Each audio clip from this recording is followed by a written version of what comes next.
नमस्कार दोस्तों, हम लोग प्राकृतिक संसाधनों का संपोषित प्रबंधन पाठ का अध्ययन कर रहे हैं और इसके पहले हम लोग ने 5 प्रकार के आर का अध्ययन किया जिससे हम लोग पर्यावरण को बचा सकते हैं। रिड्यूस, रीयूज, रिसाइकिल, रिपर्पस, ठीक है, पुनः चक्रण, पुनः उपयोग, इन सब का अध्ययन हम लोग पहले कर चुके हैं और इसका क्या जरूरत है उस प्राकृतिक संसाधनों का सही उपयोग का, वो सब हम लोग एक गंगा नदी के अध्ययन पर कि गंगा नदी के साथ अगर हम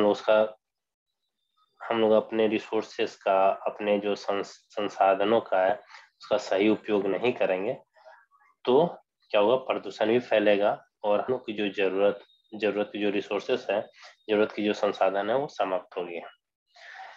अब हम लोग क्या क्या कर सकते हैं, हम लोग उसके आगे देख रहे हैं। तो हम लोग अपने दैनिक आवश्यकताओं में और क्रियाकलापों पर निर्णय लेते समय भी हम लोग पर्यावरण संबंधी निर्णय ले सकते हैं। ठीक है, जो हम लोग दैनिक जरूरत की चीज है और बहुत सारा काम करते हैं उसमें भी हम लोग पर्यावरण संबंधी यानी कि वैसा निर्णय ले सकते हैं जो पर्यावरण के हित में हो, जिससे पर्यावरण को नुकसान ना हो, तो वैसा निर्णय ले सकते हैं। इसके लिए हमें यह जानने की आवश्यकता है कि हमारे चयन से पर्यावरण पर क्या प्रभाव पड़ सकता है। ठीक है, तो कोई भी चयन जब हम लोग कर रहे हैं उससे पर्यावरण पे क्या प्रभाव पड़ेगा। ठीक है, तत्कालिक प्रभाव यानी कि तुरंत इसका प्रभाव क्या पड़ेगा, जैसे हम कोई कार्य कर रहे हैं या किसी संसाधन का उपयोग कर रहे हैं या कोई वस्तु का उपयोग कर रहे हैं तो इससे पर्यावरण पे क्या प्रभाव पड़ेगा। अगर ये चीज हम समझ जाएं तो हम लोग पर्यावरण के संबंधी और पर्यावरण के हित के हिसाब से फैसले ले सकते हैं। तो हम जो चयन करेंगे उसमें देखना है कि पर्यावरण पे इसका क्या प्रभाव पड़ेगा और जो ये प्रभाव है इसका तुरंत प्रभाव क्या पड़ेगा, तात्कालिक प्रभाव यानी कि तुरंत इसका पर्यावरण पे क्या प्रभाव पड़ेगा, या ये प्रभाव दीर्घकालिक या लंबे समय के लिए होगा या ये हमेशा के लिए रहेगा। इसका हमको ध्यान रखना होगा। जब कोई वस्तु ले रहे हैं और कोई कार्य कर रहे हैं तो हमें ये देखना होगा कि ये प्रभाव तात्कालिक है, दीर्घकालिक है अथवा व्यापक है। ठीक है, संपोषित विकास की संकल्पना मनुष्य के वर्तमान आधारभूत आवश्यकताओं की पूर्ति व विकास को प्रोत्साहित तो करती हैं। अब जो संपोषित विकास है, ठीक है, तो संपोषित विकास में जो हमारी वर्तमान की जो आधारभूत जरूरत है वो पूरा करती ही है। ठीक है, साथ ही साथ भावी संतति यानी कि आने वाली जो संतति है उनके लिए संसाधनों का संरक्षण भी करती है, उनके लिए संसाधनों का संरक्षण भी करती है। ठीक है, संपोषित विकास का फायदा क्या है कि ये जो वर्तमान पीढ़ी है उसकी आवश्यकता को ध्यान में तो रखती है, लेकिन आने वाली जो पीढ़ी है उनको संसाधन मिल पाए, सही तरीके से संसाधन मिल पाए, उसका भी ध्यान रखती है। आर्थिक विकास पर्यावरण संरक्षण से संबंधित है। आर्थिक विकास है जो वो पर्यावरण संरक्षण से संबंधित है, इस बात को हमें समझने की जरूरत है। यानी कि हम लोग का आर्थिक विकास तब होगा जब पर्यावरण संरक्षण सही तरीके से होगा। अतः संपोषित विकास से जीवन के सभी आयाम में परिवर्तन होता है। तो संपोषित विकास क्या है कि हम लोग जो संसाधन है उसका इस प्रकार से उपयोग करें कि हम लोग अपनी जरूरत के हिसाब से उसका उपयोग करें और इस तरह से उसको उपयोग करें कि आने वाली पीढ़ी है, भावी संतति है, उनको भी ये संसाधन मिल पाए। यह लोगों के ऊपर निर्भर है कि वो अपने चारों ओर की आर्थिक, सामाजिक एवं पर्यावरणीय स्थितियों के प्रति अपना दृष्टिकोण में परिवर्तन लाए। यानी कि हम लोग को अपने दृष्टिकोण में परिवर्तन लाना है। ठीक है, दृष्टिकोण में किस तरह से परिवर्तन लाना है कि कौन सा कार्य किस तरह से पर्यावरण को प्रदूषित करता है, उस कार्य को हम कम करें, उस संसाधन का कम उपयोग करें जो पर्यावरण को प्रदूषित करता है। वैसे संसाधन जो समाप्त है उस पे अपना जो डिपेंडेंसी है, जिस उस पे जो उसका जो उपयोग है उसको हम कम करें। ठीक है, जिससे प्रदूषण होता है उसका उपयोग कम करें। ये सब जो हम लोग को दृष्टिकोण है ये बदलना होगा। जब भी हम लोग कोई काम करें अपने दैनिक जीवन में या कोई सामान का उपयोग करें तो हम लोग इन सब चीजों का ध्यान रख सकते हैं। अगर प्रत्येक व्यक्ति अपने स्तर से करेगा तो पर्यावरण के प्रदूषण में काफी कमी आएगी और संसाधनों का बेहतर प्रबंधन हो सकता है। तो यही दिया हुआ है कि यह लोगों के ऊपर निर्भर है कि वो अपने चारों ओर की आर्थिक, सामाजिक एवं पर्यावरणीय स्थितियों के प्रति दृष्टिकोण में परिवर्तन लाए तथा प्रत्येक व्यक्ति को प्रकृति के संसाधनों के वर्तमान उपयोग में परिवर्तन के लिए तैयार रहना होगा। अब है प्राकृतिक संसाधन प्रबंधन। प्राकृतिक संसाधन प्रबंधन की आवश्यकता क्यों जरूरत पड़ी? हम लोग प्राकृतिक संसाधन के प्रबंधन की जरूरत क्यों पड़ी? ठीक है, तो संसाधन का तो हम लोग उपयोग कर रहे हैं, जी भर के उपयोग कर रहे हैं, जरूरत से ज्यादा उपयोग कर रहे हैं, लेकिन अगर इसी तरह से हम लोग उपयोग करते रहे तो अगली पीढ़ियों तक इसका, ये जो अगली पीढ़ियों तक ये संसाधन नहीं पहुंच पाएगा। हमारी जो भावी संतति है उसके लिए हम लोग कोई प्राकृतिक संसाधन रहने नहीं देंगे पृथ्वी पे, तो उन लोग के लिए संसाधन उपलब्ध हो। ठीक है, इसलिए प्राकृतिक संसाधन प्रबंधन की जरूरत है। इसके अलावा अगर प्राकृतिक संसाधन का हम जरूरत से ज्यादा उपयोग करेंगे, जिसका दोहन करेंगे, तो बहुत तरह का प्रदूषण फैलता है जो कि हर तरफ से मानव के लिए, जीव जंतु के लिए, पर्यावरण के लिए नुकसानदायक है। ठीक है, तो प्राकृतिक संसाधनों को बचाए रखने के लिए इनके प्रबंधन की आवश्यकता होती है ताकि यह अगली पीढ़ियों तक उपलब्ध हो सके और संसाधनों का शोषण ना हो। हमें प्रश्न नहीं, एक भाग है, एक टॉपिक है कि हमें अपने संसाधनों की सावधानी पूर्वक उपयोग की क्यों आवश्यकता है। तो क्योंकि जो संसाधन है वो असीमित नहीं है। हमारे पास दो तरह के संसाधन है, असमाप्य संसाधन, समाप्य संसाधन। हम लोग अधिकतर काम के लिए समाप्य संसाधन पे निर्भर करते हैं। तो जो संसाधन है वो असीमित है। स्वास्थ्य सेवाओं में सुधार के कारण हमारी जनसंख्या में तीव्र गति से वृद्धि हो रही है। क्योंकि स्वास्थ्य सेवा में सुधार हुई तो जो जनसंख्या है उसमें बहुत तेजी से वृद्धि हो रही है। जनसंख्या में वृद्धि के कारण सभी संसाधनों की मांग भी कई गुना तेजी से बढ़ी है। अब चूंकि जनसंख्या में वृद्धि होगी तो जब लोग बढ़ेंगे तो संसाधन की जरूरत भी बढ़ जाएगी। तो संसाधन की मांग में कई गुना से वृद्धि हुई है। प्राकृतिक संसाधनों का प्रबंधन करते समय दीर्घकालिक दृष्टिकोण को ध्यान में रखना होगा कि ये अगले कई पीढ़ियों तक उपलब्ध हो सके। ठीक है, तो चूंकि संसाधन सीमित है, जनसंख्या बढ़ रही है और हमें ये और उसके कारण जो संसाधन है उसका मांग है, उसका खपत है, बहुत कई गुना बढ़ गया है। तो हम लोग को ये ध्यान में रखना होगा कि इसका प्रबंधन इस तरह से करें कि ये अगले कई पीढ़ियों तक उपलब्ध हो सके। संसाधनों का अर्थ हमें ये भी समझना होगा कि संसाधनों का अर्थ उनका दोहन अथवा शोषण नहीं है। दोहन अथवा शोषण मतलब क्या हुआ? जरूरत से ज्यादा उपयोग करना। ठीक है, अगर हमारे पास कोई संसाधन है उसका जरूरत से ज्यादा उपयोग कर रहे हैं, ठीक है, तो वो हो गया संसाधन का दोहन अथवा शोषण। जितना हमें जरूरत है उससे उसका बहुत ज्यादा उपयोग करना है।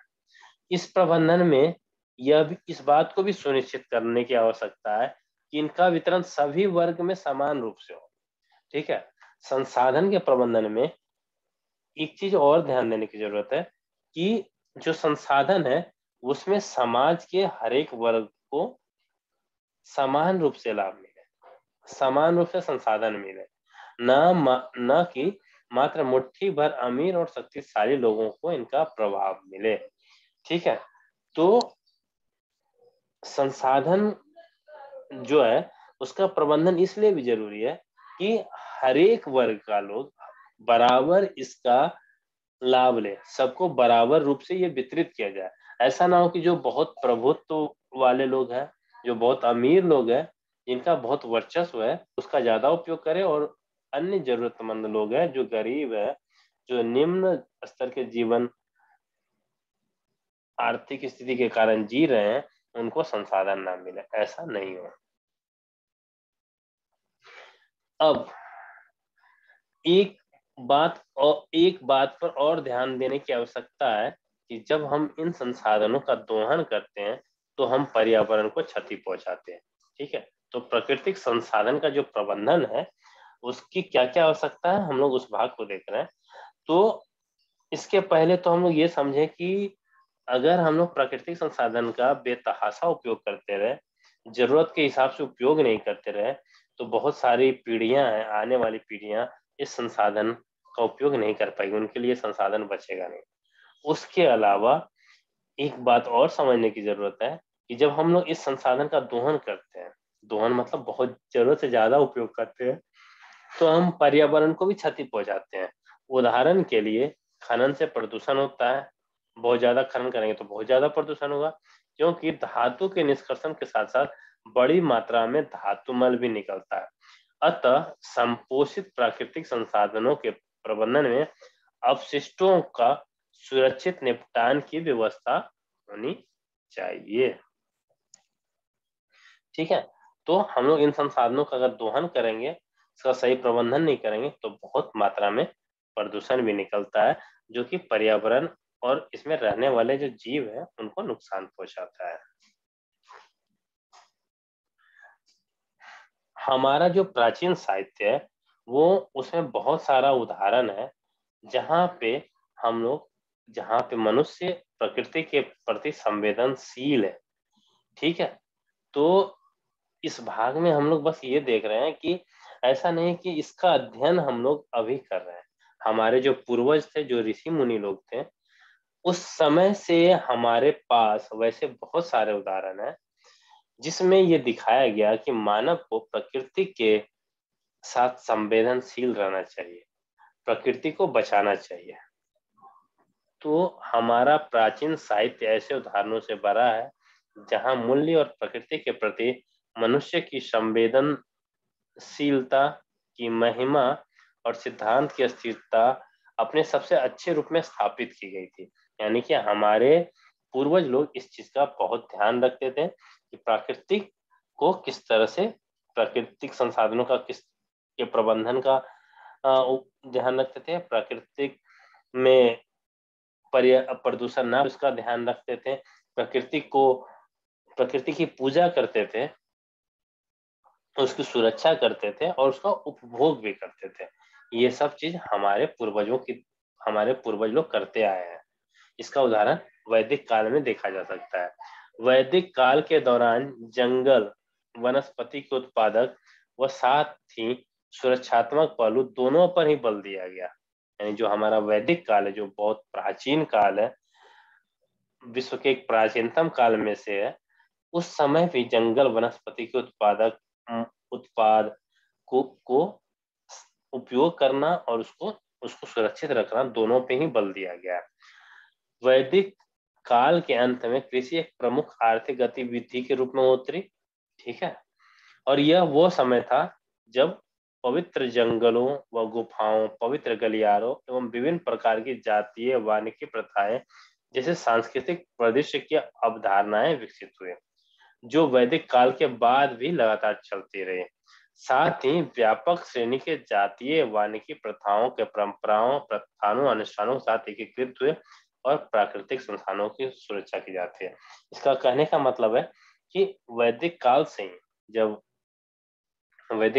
ही हमारे धर्म ग्रंथों में, हमारे शास्त्रों में, हमारे साहित्यों में इसका उल्लेख मिला है कि वो लोग, जो हमारे पूर्वज थे, जो ऋषि मुनि थे, वो लोग प्राकृतिक संसाधनों का सही तरीके से उपयोग करते थे, उन सही से उपयोग करते थे ताकि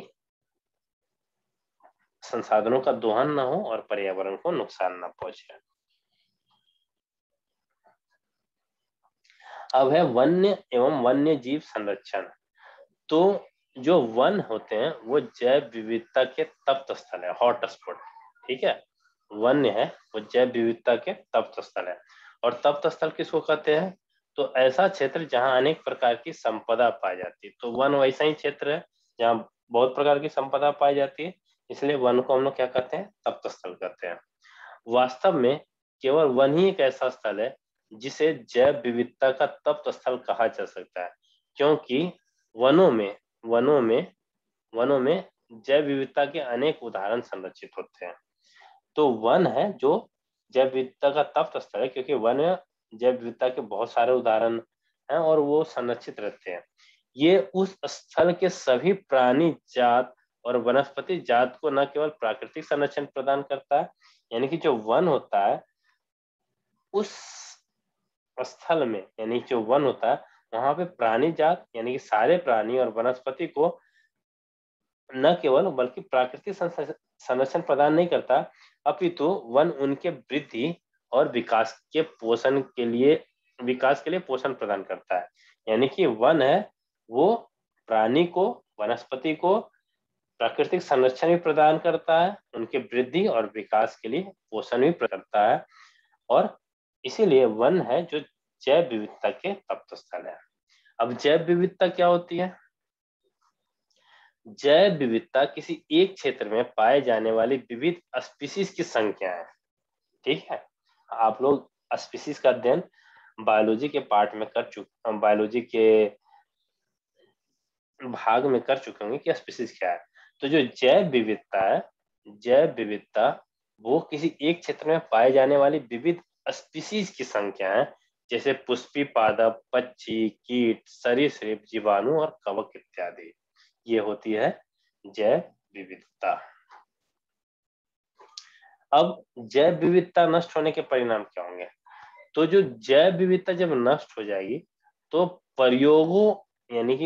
प्रयोगों और वस्तु स्थिति के अध्ययन से हमें पता चला है कि विविधता नष्ट होने से पारिस्थितिक स्थायित्व भी नष्ट हो जाएगा।